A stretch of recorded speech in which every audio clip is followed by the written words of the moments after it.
Hello and welcome back. You are listening to another episode of The Mark Moss Show, where we talk about the decentralized revolution each and every week. And of course, I'm talking about it through the lens of politics, finance, and technology. The technology being the decentralized technology of Bitcoin. And we see how that changes the world. Now, I try to bring to you some education so you can kind of understand things a little bit differently than what they're being presented. Some of the latest breaking news here up to date. And that is exactly what I want to dig into today.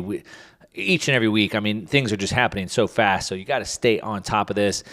And this week, we saw an anniversary, a big anniversary, one that I was super excited to see. I'm talking about the 1-year anniversary of El Salvador adopting Bitcoin as a reserve currency. Now, a lot of people listening to this might go, yeah, but Mark, Bitcoin's down, 65% from its all-time high. It's a horrible store of value or medium of exchange, and look how far it's down, and et cetera. You are looking at Bitcoin purely for its USD, US dollar valuation, as opposed to an alternative payment system that it really is. You're also trying to look at a new technology by looking at the wrong things. As I've said many, many times, the way that you look at a new technology is not the US dollar valuation. You look at it through the growth of the network and the development that's happening on the network. So like with Uber, for example, people invested into it, in Silicon Valley a decade ago. It was not publicly traded. Nobody knew what the price of Uber was for the first decade. And imagine if you did. Every time they got a new city or got a protest from a city, the price would go up and down. Instead, you looked at the growth. Are they adding more drivers? Are they getting more riders? Are they getting more app downloads? And then you look at the development on the network. Like now they have Uber Eats, they deliver food and things like that.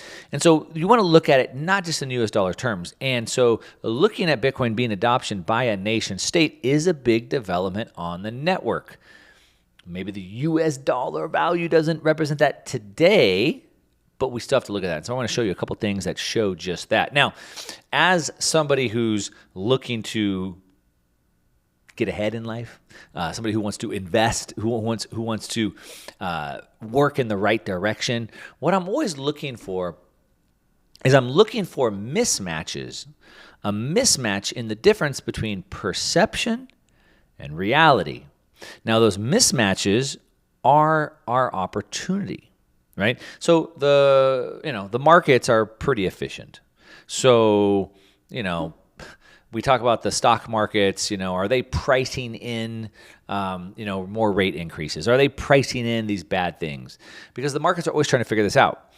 What we're looking for, the opportunity, is why would the market think this thing is actually worth way less or way more than I think it is? So Tesla stock, for example. There's no reason why Tesla stock should be worth this much. They're worth more than every other car company in the world. Look at the problems Tesla has. The market's valuing this, but I think the market's really less. That's my opportunity to short it, for example. I'm not saying that's the case.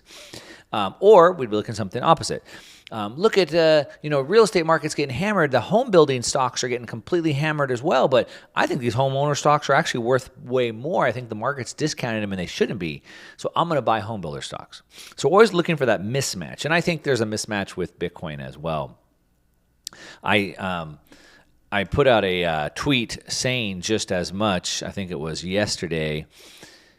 And what did I say here? I said...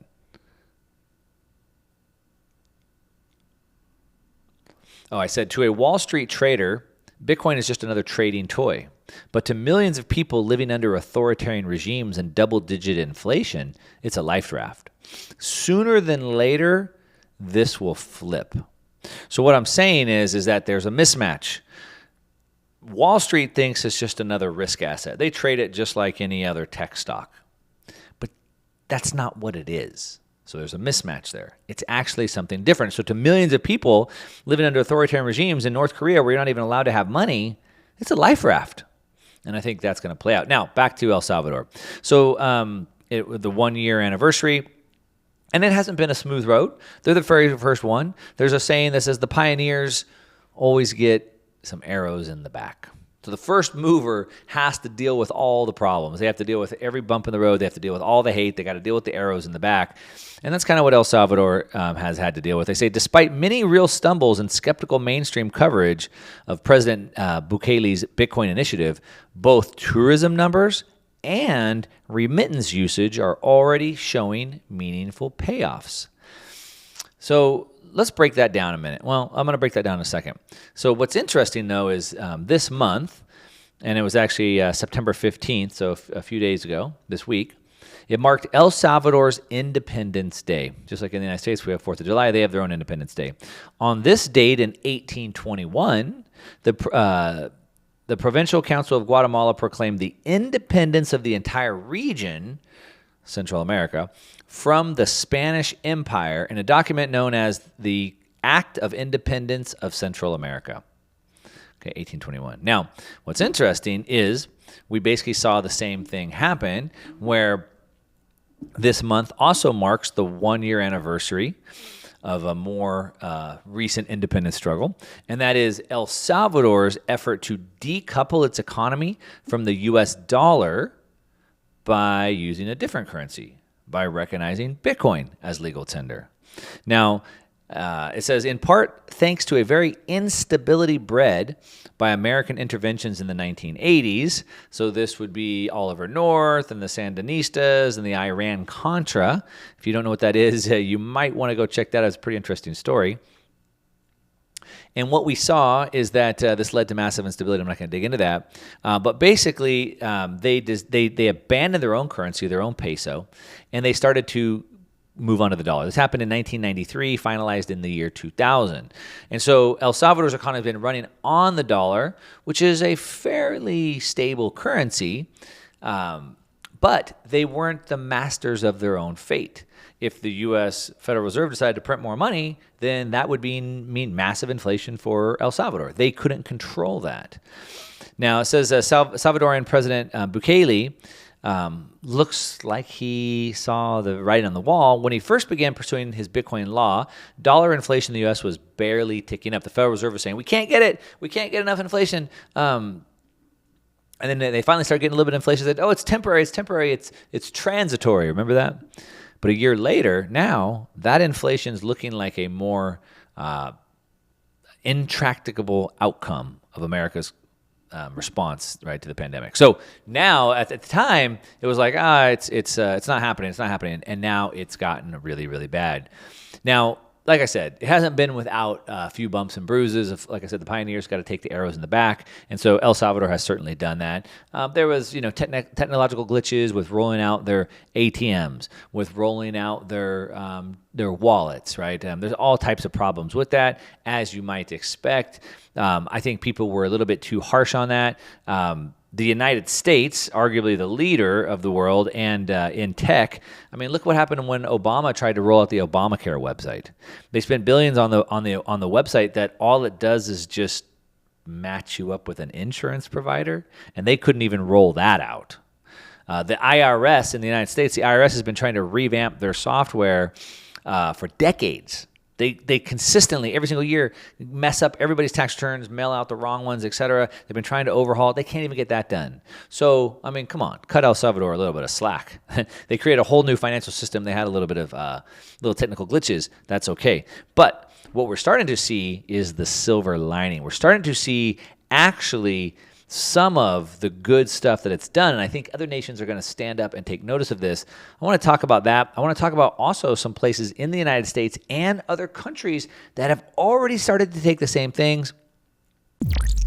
Again, as I've said, there's been plenty of naysayers, and granted, there's been plenty of ammunition for these naysayers because there's been lots of bumps in the road, as you would expect.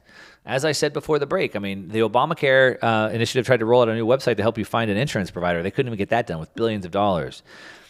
And the U.S. is arguably the leader in the world, especially when it comes to technology. And so they did a whole new financial system. They had a couple bumps in the road. Great. Ammo for the haters, but there's things that we want to look at. So what do we want to look at? What are the good things? Well, we want to look at a couple things. One, Bitcoin's ability to send remittances from abroad.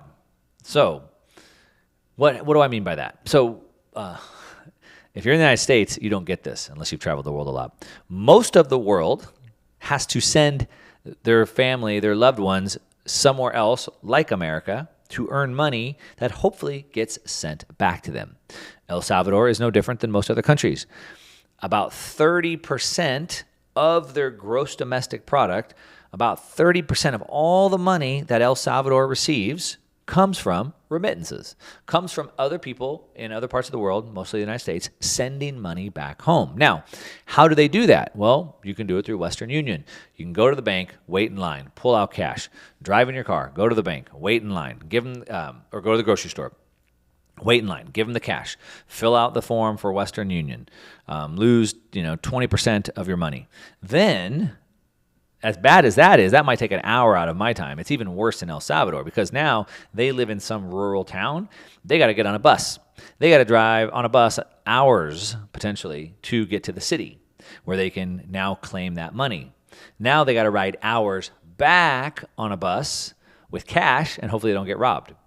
And they've had to lose, depends on the dollar amount, but 20% or more in fees. So they've had to waste an entire day. They have the risk of getting robbed, and they've had to give up 20% of the money. But with Bitcoin, literally, I don't have to go to the bank. I don't have to go to the grocery store. I don't have to go to Western Union, and I can click a button, and they can instantly have money. And they can have it in their bedroom, in their underwear, in bed, without having to get on a bus and do any of that. Pretty good, right? And it can be done for free, or pretty much free, instead of having to give up 20%. And so that has been a big thing. As a matter of fact, it says in May of this year, almost 2% of remittances to El Salvador, almost $100 million were sent via Bitcoin in the 8 months following the Bitcoin law. So in the first 8 months, almost $100 million, about 2% of remittances were sent via Bitcoin. Now, I get it. 100 million does sound like a lot of money. 2% of the remittances doesn't sound like a lot. I get it. It's small. But you have to understand the way technology and adoption curves work. There's something called an S curve. So anytime there's a new technology, it takes time to be adopted. It took the telephone over 80 years to reach 80% adoption. Now, why would it take so long to get a telephone? Telephones are easy. There's no risk in using a telephone. Microwaves, washing machines, TVs, color TVs, the internet. The internet took decades to get to 80% adoption. So to get 2% adoption within the first 8 months is pretty dang fast. It's pretty dang fast. So it's happening. Now, like I said, if you understand adoption curves and human behavior, you'll understand how important that is. Now, what about the dollar impact? Well, I already explained to you the time commitments, the risk commitments, all of that. But Salvadorians at home and abroad reportedly spend about $400 million per year just on the fees for the remittances. So if you want to send money back home, about $400 million goes to Western Union. Doesn't help El Salvador, doesn't help the people that need the money.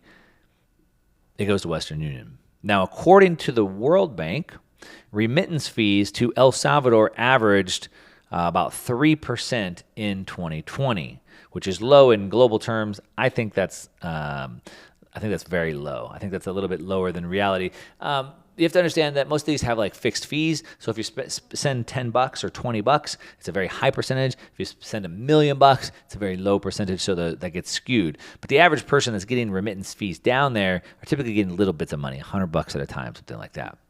All right. But so if there's $400 million being spent on remittances, on fees, even a small reduction in that is wanted, right? And like I said, the Bitcoin fees are basically free. You can basically send Bitcoin instant and near free using the Lightning Network. Now, if you combine, if you even just half the price, let's say that you could just cut the fees in half, which you can cut them way more in half than that. But let's say you just cut them in half. You can see that the Salvadorans saved a bit under $4 million in remittance fees by transitioning to Bitcoin just in the first 8 months.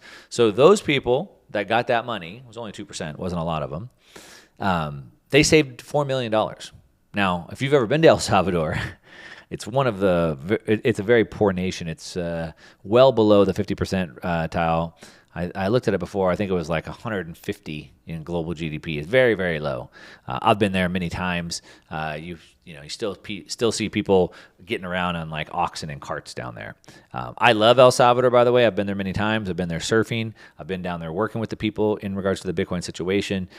Beautiful place. I recommend you go there. It's just very poor. So for them to be able to save $4 million and all the time it took to not have to ride the bus, go to town, all that, that is a really big deal. So what I think is that we'll see other nations start to recognize this. Wait a minute. They just saved all this money on remittance fees. Now that money comes back to our country and can be spent inside our borders. That sounds pretty good. I think we'll want that. And so that is spreading. As a matter of fact, now we're seeing other cities inside the United States and the world now starting to adopt this. Now, a lot of people would go to Bitcoin or cryptocurrency and say, it's never going to be a money. It won't be a money unless you can pay your taxes in it. We've heard that one a lot. Well, now you can.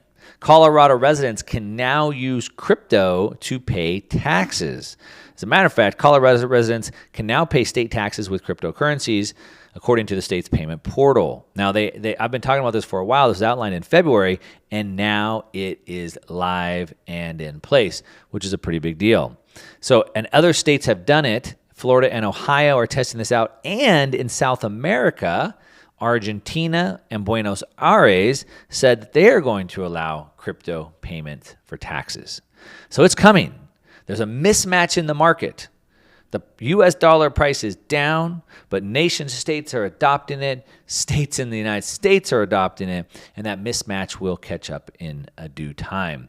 Now, you're listening to the Mark Moss Show. We're talking about the decentralized revolution. This is coming. Whether you like it or not, you better get ready for it. I'm giving you the play-by-play as we look at it through the lens of politics, finance, and technology each and every week. It's big. The mismatch is here. Eventually, this will catch up like that tweet that I read you, which is right now it's being traded like a Wall Street trading toy, but to millions of people living under authoritarian regimes, it is a life draft. We have the financial system that we have today, run by the political system that we have today, is on its way out. They are at the proverbial rock and a hard place. There is nowhere left for them to go. If they don't continue to inflate the monetary system, the whole system falls apart. But if they do continue to inflate the monetary system, then inflation continues to rage on. They're stuck in what is called this proverbial rock and a hard place. Now, this week, the President of the United States, Joe Biden, was sat down with 60 Minutes to talk about this very situation. And I want to play a clip of what he says, and we'll dissect it. Mr. President, as you know, last Tuesday, the annual inflation rate came in at 8.3%. The stock market nosedived. People are shocked by their grocery bills. What can you do better and faster? Well, first of all, let's put this in perspective. Inflation rate month to month was just an inch. So, I mean, to have somebody in mainstream media have to question President Biden about this kind of shows how much this is impacting people. He said that people are shocked. They're having trouble paying their bills. What can you say about that? And President Biden wants to take this and put it into perspective, which I always like to do. You always understand whenever I talk about one thing, I always want to show you the perspective of it. So he says, let's understand this from the right perspective, first of all. Inflation is only up an inch.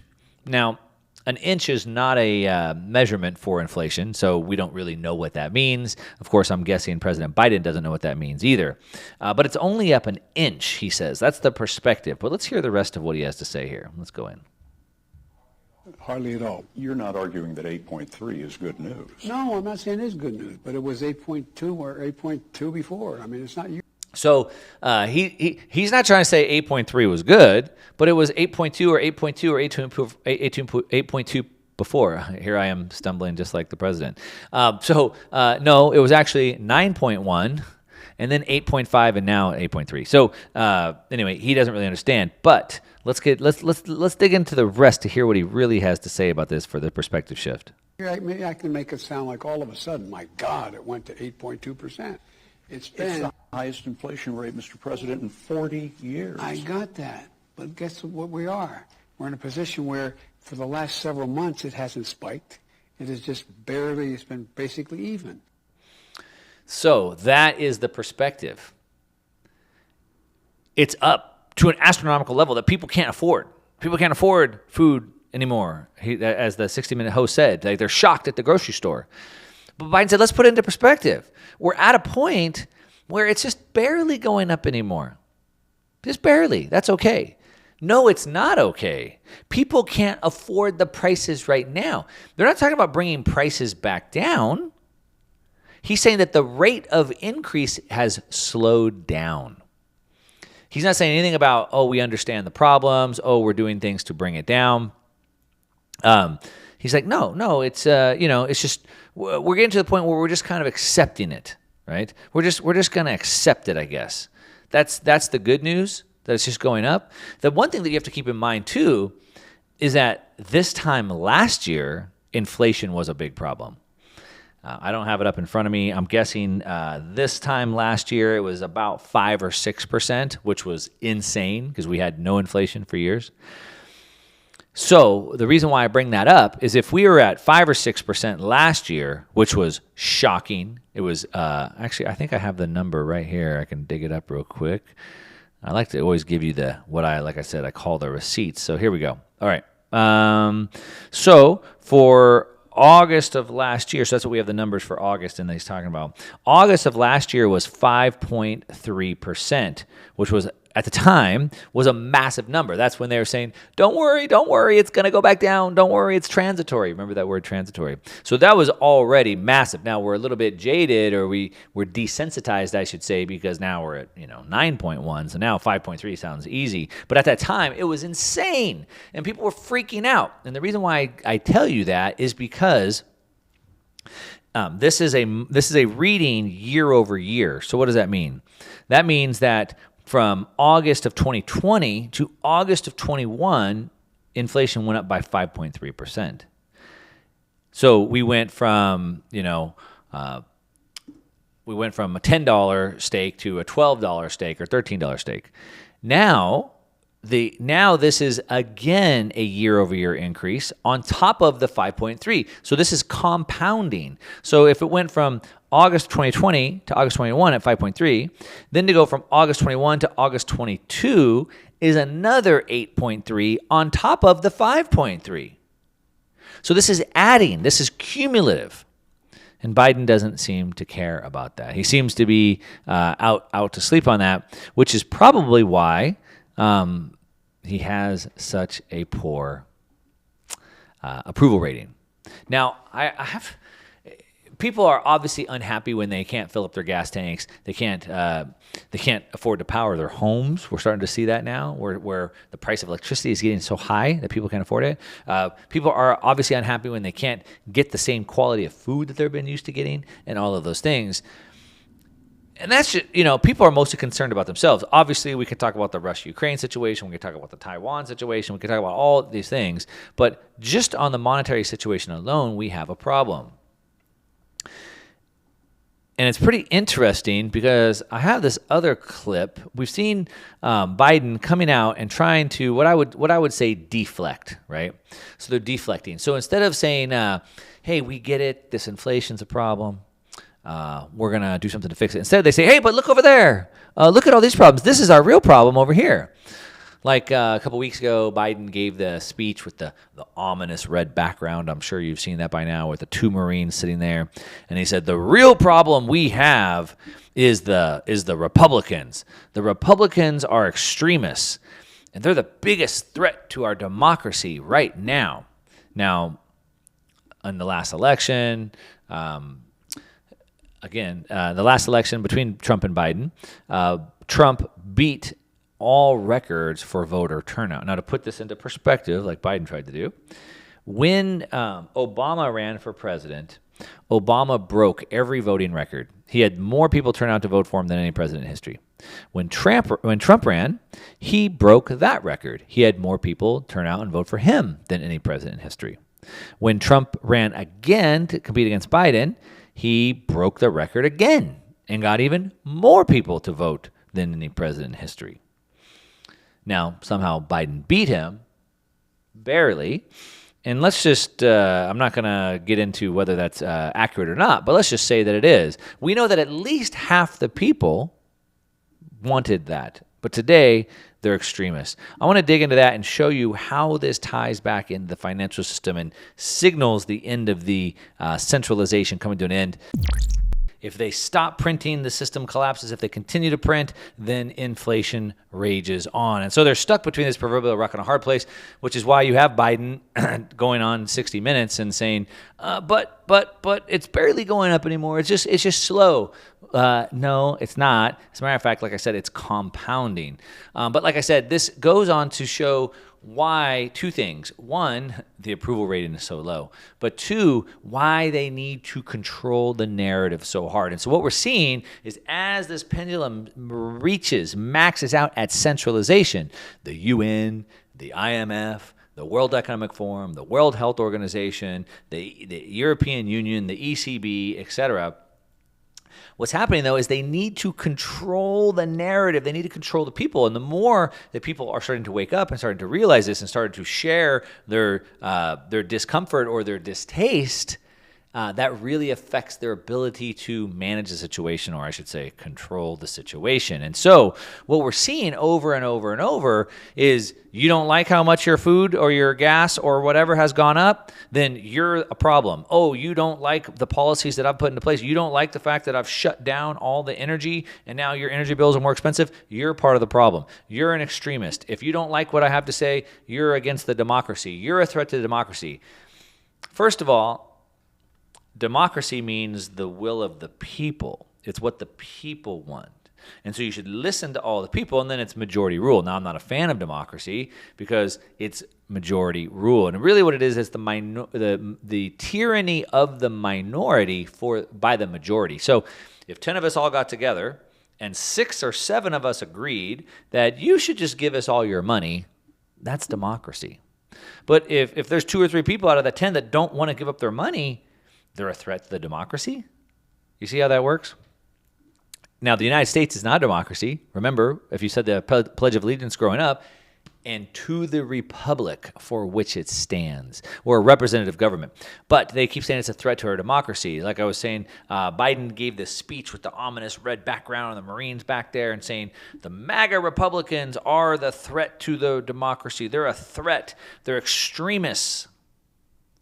They're extremists. Now, as I was saying before the break, we saw all voting turnout records broken by Trump in this last election. Now, Biden edged him out some, and even if you believe that to be true, then it at least says about half and half. Half the country wants to go with the Republican viewpoints. I don't even want to say Trump. I'll just come out and say it right here. I probably would hope that Trump doesn't run again. I think he's probably more of a distraction than anybody.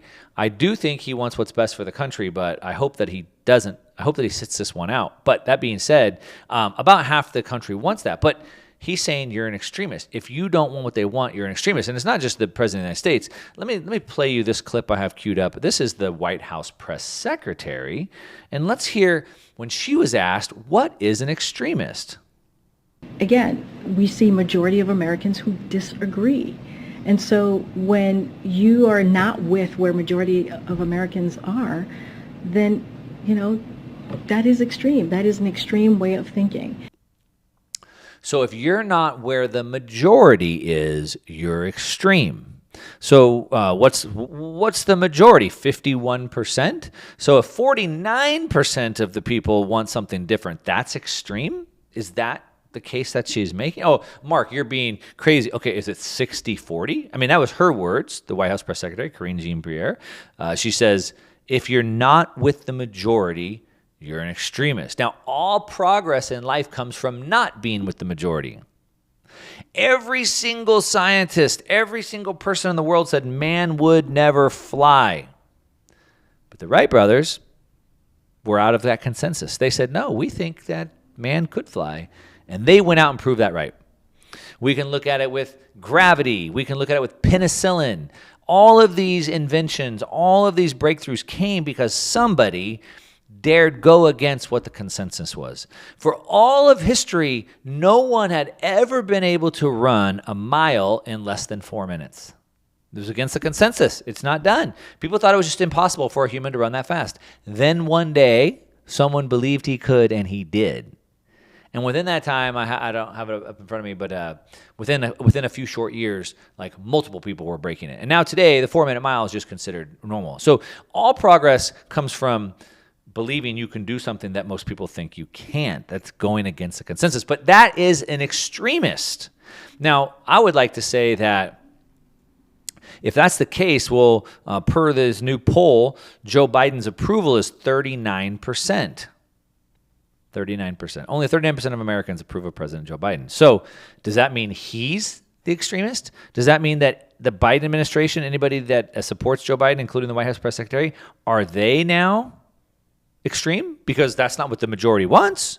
Only 39% approve.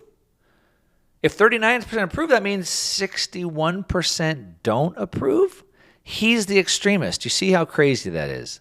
Now, it's not just the United States. We're witnessing the end of centralization.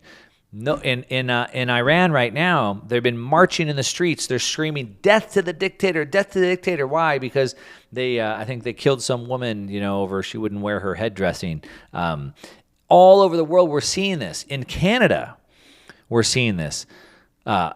What's been trending on Twitter is a hashtag that says Trudeau must go. So lots of people in Canada are not happy with President Trudeau. He is trying to be, I played a clip for you before. He basically praised China for being communist. He wished he could run Canada like the Chinese Communist Party does. He said that.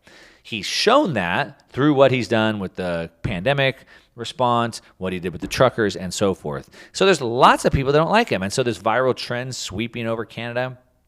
Like I said, all across Twitter, where people are using the hashtag Trudeau must go. Lots of Canadians that I know personally are using that. But Trudeau, he thinks that those people are extremists. Anyone who would post that, he says, are, quote, extremists. Now, the hashtag became popular in 2019 in the Canadian media, and Twitter's head of site integrity reported there was no evidence of substantial bot activity.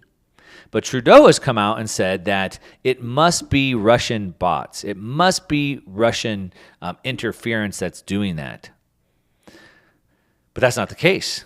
The posts tend to incorporate anything that says, according to Trudeau, I'm an extremist. So now, because of this, now people are coming out and actually putting their pictures, putting videos on there saying, look, Trudeau says I'm an extremist. Trudeau says I'm a bot. I'm not. And they're coming out and saying that over and over and over. But basically what they're saying is anybody who doesn't go along with what we want is an extremist. And this is a very scary thing. Now, I talk about this because this is the sign of our centralized system dying and the birth of a new decentralized system being born.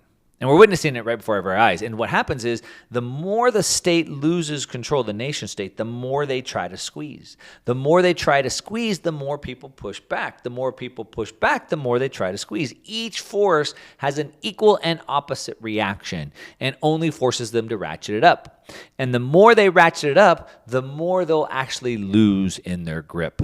That's the way it goes. It's the way we've seen it throughout history. Every authoritarian regime ends up getting more and more restrictive, more and more harsh, till the people push back. They can't deal with it anymore. They can't live with it anymore. They set up parallel structures, parallel societies. The system collapses, and we start over again. And that's exactly what's happening. Hopefully that makes sense. You're listening to The Mark Moss Show, talking about the decentralized revolution, giving you the play-by-play. That's what I got for you today. Thanks so much for listening. Until next time. Since you've stayed to the end, I know you like this video, which means you're probably going to really like this video right here and this video right here.